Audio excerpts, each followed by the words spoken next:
ओम शांति 12/12/2024 बाबा के महावाक्य हैं। बाबा कहते हैं, मीठे बच्चे, यह पढ़ाई जो बाप पढ़ाते हैं इसमें अथाह कमाई है। इसीलिए पढ़ाई अच्छी रीति पढ़ते रहो, लिंक कभी ना टूटे। प्रश्न है, जो विनाश काले विपरीत बुद्धि हैं उन्हें तुम्हारी किस बात पर हंसी आती है? उत्तर है, जब तुम कहते हो अभी विनाश काल नजदीक है तो उन्हें हंसी आती है। तुम जानते हो बाप यहाँ बैठे तो नहीं रहेंगे। बाप की ड्यूटी है पावन बनाना। जब पावन बन जाएंगे तो यह पुरानी दुनिया विनाश होगी, नहीं आएगी। यह लड़ाई है ही विनाश के लिए। तुम देवता बनते हो तो इस कलयुगी छी सृष्टि पर आ नहीं सकते। ओम शांति। रूहानी बाप बैठ रूहानी बच्चों को समझाते हैं। बच्चे समझते हैं हम बहुत बेसमझ बन गए थे। माया रावण ने बेसमझ बना दिया था। यह भी बच्चे समझते हैं कि बाप को जरूर आना ही है, जबकि नई सृष्टि स्थापन होनी है। त्रिमूर्ति का चित्र भी है, ब्रह्मा द्वारा स्थापना, विष्णु द्वारा पालना, शंकर द्वारा विनाश। क्योंकि करण करावन हार तो बाप है ना। एक ही जो करता है और कराता है, पहले किसका नाम आएगा? जो करता है, फिर जिस द्वारा कराते हैं। करण करावन हार कहा जाता है ना। ब्रह्मा द्वारा नई दुनिया की स्थापना कराते हैं। यह भी बच्चे जानते हैं हमारी जो नई दुनिया है, जो हम स्थापन कर रहे हैं, इसका नाम ही है देवी देवताओं की दुनिया। सतयुग में ही देवी देवता होते हैं, किसी और को देवी देवता नहीं कहा जाता। वहाँ मनुष्य होते नहीं, है ही एक देवी देवता धर्म, दूसरा कोई धर्म ही नहीं। अभी तुम बच्चे स्मृति में आए हो कि बरोबर हम देवी देवता थे। निशानियां भी हैं, इस्लामी, बौद्धी, क्रिश्चियन आदि सबकी अपनी अपनी निशानी है।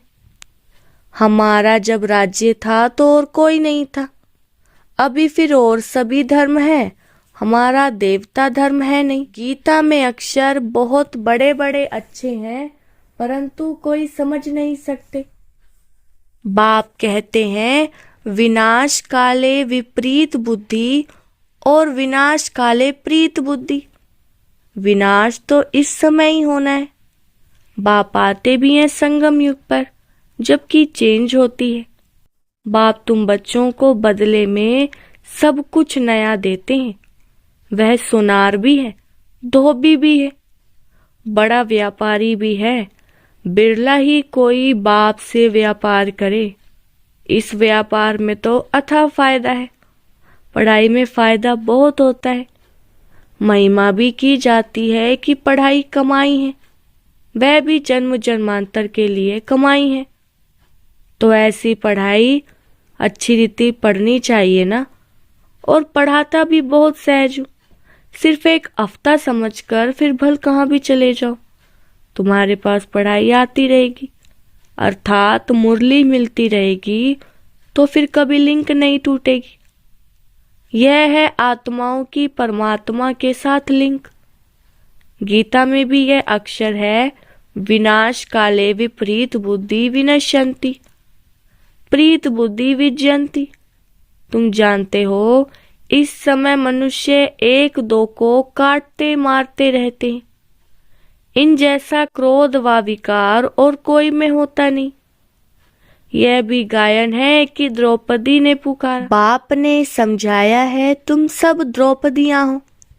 भगवानुवाच, बाप कहते हैं बच्चे अब विकार में नहीं जाओ, मैं तुमको स्वर्ग में ले चलता हूँ। तुम सिर्फ मुझ बाप को याद करो। अब विनाश काल है ना, किसकी भी सुनते नहीं, लड़ते ही रहते हैं। कितना उनको कहते हैं शांत रहो। परंतु शांत रहते नहीं, अपने बच्चों आदि से बिछुड़कर लड़ाई के मैदान में जाते हैं। कितने मनुष्य मरते ही रहते हैं। मनुष्य की कोई वैल्यू नहीं। अगर वैल्यू है, महिमा है, तो इन देवी देवताओं की। अभी तुम यह बनने का पुरुषार्थ कर रहे हो। तुम्हारी महिमा वास्तव में इन देवताओं से भी जास्ती है। तुमको अभी बाप पढ़ा रहे हैं। कितनी ऊंच पढ़ाई है। पढ़ने वाले बहुत जन्मों के अंत में बिल्कुल ही तमो प्रधान है। मैं तो सदैव सतो प्रधान ही हूँ। बाप कहते हैं, मैं तुम बच्चों का ओबीडियंट सर्वेंट बनकर आया हूँ। विचार करो, हम कितने चीची बन गए हैं। बाप ही हमको वाह वाह बनाते हैं। भगवान बैठ मनुष्यों को पढ़ाकर कितना ऊंच बनाते हैं। बाप खुद कहते हैं, मैं बहुत जन्मों के अंत में तुम सबको तमो प्रधान से सतो प्रधान बनाने आया हूँ। अभी तुमको पढ़ा रहा हूँ। बाप कहते हैं, मैंने तुमको स्वर्गवासी बनाया, फिर तुम नरकवासी कैसे बने? किसने बनाया? गायन भी है, विनाश काले विपरीत बुद्धि विनश्यन्ति, प्रीत बुद्धि विजयन्ति। फिर जितना जितना प्रीत बुद्धि रहेंगे, अर्थात बहुत याद करेंगे, उतना तुम्हारा ही फायदा है। लड़ाई का मैदान है ना। कोई भी यह नहीं जानते हैं कि गीता में कौन सी युद्ध बताई है। उन्होंने तो फिर कौरवों और पांडवों की युद्ध दिखाई है। कौरव संप्रदाय, पांडव संप्रदाय भी है, परंतु युद्ध तो कोई है नहीं। पांडव उनको कहा जाता है जो बाप को जानते हैं, बाप से प्रीत बुद्धि है, और कौरव उनको कहा जाता है जो बाप से विपरीत बुद्धि है। अक्षर तो बहुत अच्छे अच्छे समझने लायक है। अभी है संगम युग। तुम बच्चे जानते हो, नई दुनिया की स्थापना हो रही है। बुद्धि से काम लेना है। अभी दुनिया कितनी बड़ी है। सतयुग में कितने थोड़े मनुष्य होंगे। छोटा झाड़ होगा ना, वह झाड़ फिर बड़ा होता है। मनुष्य सृष्टि रूपी यह उल्टा झाड़ कैसे है, यह भी कोई समझते नहीं है। इनको कल्प वृक्ष कहा जाता है। वृक्ष का नॉलेज भी चाहिए ना, और वृक्षों का नॉलेज तो बहुत बहुत इजी है, झट बता देंगे। इस वृक्ष का नॉलेज भी ऐसा इजी है, परंतु यह है ह्यूमन वृक्ष। मनुष्यों को अपने वृक्ष का पता ही नहीं पड़ता। कहते भी हैं गॉड इज क्रिएटर, तो जरूर चैतन्य है ना। बाप सत्य है, चैतन्य है, ज्ञान का सागर है। उनमें कौन सा ज्ञान है, यह भी कोई नहीं समझते है। बाप ही बीज रूप चैतन्य है, उनसे ही सारी रचना होती है। तो बाप बैठ समझाते हैं, मनुष्यों को अपने झाड़ का पता नहीं है, और झाड़ों को तो अच्छी रीति जानते हैं। झाड़ का बीज अगर चैतन्य होता तो बतलाता ना, परंतु वह तो जड़ है। तो अब तुम बच्चे ही रचता और रचना के राज को जानते हो। यह सत्य है, चैतन्य है, ज्ञान का सागर है। चैतन्य में तो बातचीत कर सकते हैं ना। मनुष्य का तन सबसे ऊंच अमूल्य गाया गया है, इनका मूल्य कथन नहीं कर सकते। बाप आकर आत्माओं को समझाते हैं, तुम रूप भी हो, बसंत भी हो। बाप है ज्ञान का सागर, उनसे तुमको रत्न मिलते हैं। यह ज्ञान रत्न है, जिन रत्नों से वह रत्न भी तुमको ढेर मिल जाते हैं। लक्ष्मी नारायण के पास देखो कितने रत्न हैं। हीरे ज्वारों के महलों में रहते हैं। नाम ही है स्वर्ग, जिसके तुम मालिक बनने वाले हो। कोई गरीब को अचानक बड़ी लॉटरी मिलती है तो पागल हो जाते हैं ना। बाप भी कहते हैं तुमको विश्व की बादशाही मिलती है तो माया को कितना ऑपोजिशन करती है। तुमको आगे चल पता पड़ेगा कि माया कितने अच्छे अच्छे बच्चों को भी हप कर लेती है, एकदम खा लेती है। तुमने सर्प को देखा है, मेंढक को कैसे पकड़ता है, जैसे गज को ग्राह हप करते हैं। सर्प मेंढक को एकदम सारे का सारा हप कर लेता है। माया भी ऐसी है, बच्चों को जीते जी पकड़कर एकदम खत्म कर देती है, जो फिर कभी बाप का नाम भी नहीं लेते। योग बल की ताकत तुम्हारे में बहुत कम है, सारा मदार योग बल पर है। जैसे सर्प मेंढक को हप करता है, तुम बच्चे भी सारी बादशाही को हप करते हो। सारे विश्व की बादशाही तुम सेकंड में ले लेंगे। बाप कितना सहज युक्ति बताते हैं, कोई हथियार आदि नहीं। बाप ज्ञान योग के अस्त्र शस्त्र देते हैं, उन्होंने फिर स्थूल हथियार आदि दे दिए। तुम बच्चे इस समय कहते हो हम क्या से क्या बन गए थे। जो चाहे सो कहो, हम ऐसे थे जरूर, भल थे तो मनुष्य ही, परंतु गुण और अवगुण तो होते हैं ना। देवताओं में दैवी गुण है, इसलिए उन्हों की महिमा गाते हैं। आप सर्वगुण संपन्न, हम निर्गुण, हारे में कोई गुण नहीं। इस समय सारी दुनिया ही निर्गुण है, अर्थात एक भी देवताई गुण नहीं है। बाप जो गुण सिखलाने वाला है उनको ही नहीं जानते। इसीलिए कहा जाता है विनाश काले विपरीत बुद्धि। अब विनाश तो होना ही है संगम युग पर, जबकि पुरानी दुनिया विनाश होती है और नई दुनिया स्थापन होती है। इनको कहा जाता है विनाश काल। यह है अंतिम विनाश, फिर आधा कल्प कोई लड़ाई आदि नहीं होती। मनुष्यों को कुछ भी पता नहीं है। विनाश काले विपरीत बुद्धि है तो जरूर पुरानी दुनिया का विनाश होगा ना। इस पुरानी दुनिया में कितनी आपदाएं हैं, मरते ही रहते हैं। बाप इस समय की हालत बतलाते हैं। फर्क तो बहुत है ना। आज भारत का यह हाल है, कल भारत क्या होगा। आज यह है, कल तुम कहाँ होंगे। तुम जानते हो पहले नई दुनिया कितनी छोटी थी। वहां तो महलों में कितने हीरे जवाहर आदि होते हैं। भक्ति मार्ग में भी तुम्हारा मंदिर कोई कम थोड़े ही होता है।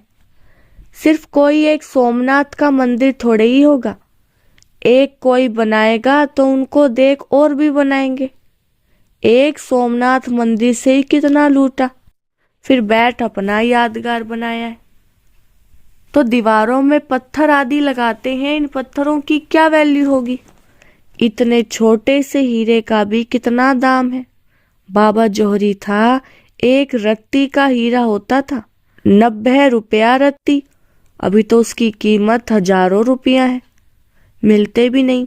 बहुत वैल्यू बढ़ गई है। इस समय विलायत आदि तरफ धन बहुत है, परंतु सतयुग के आगे यह कुछ भी नहीं है।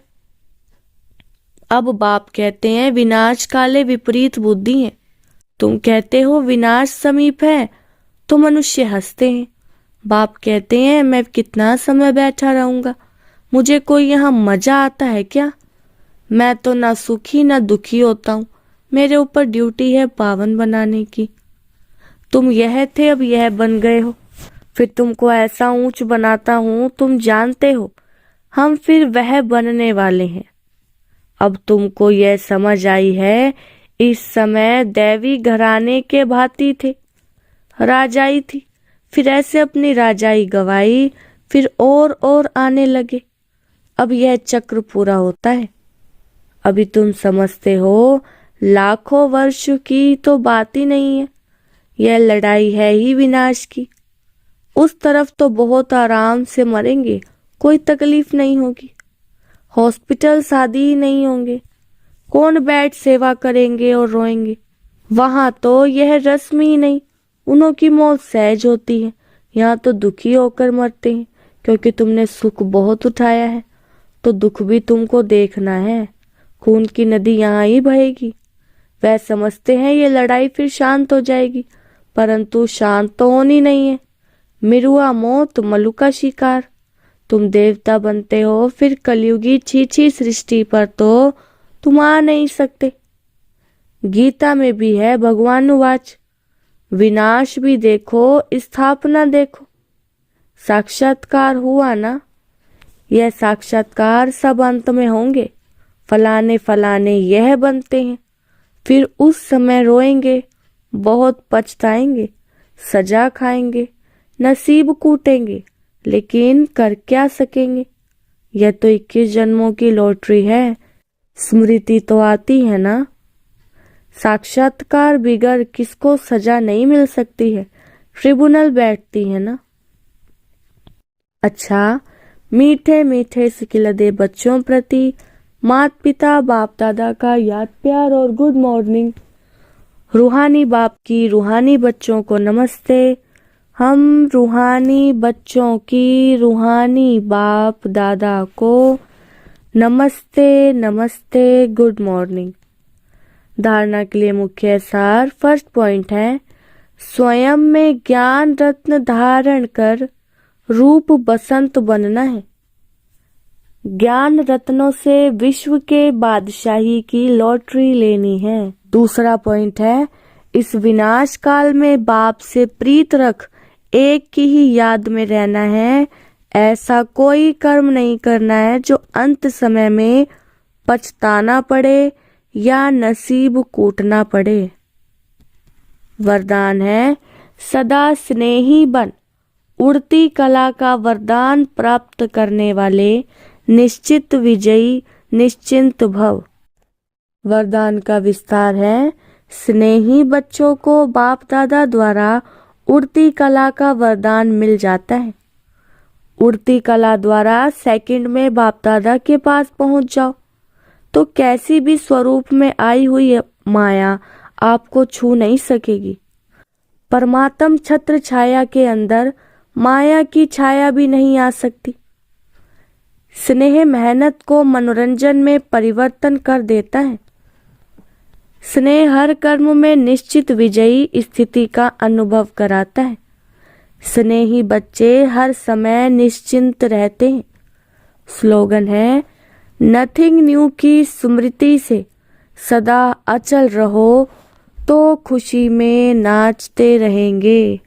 अच्छा, ओम शांति।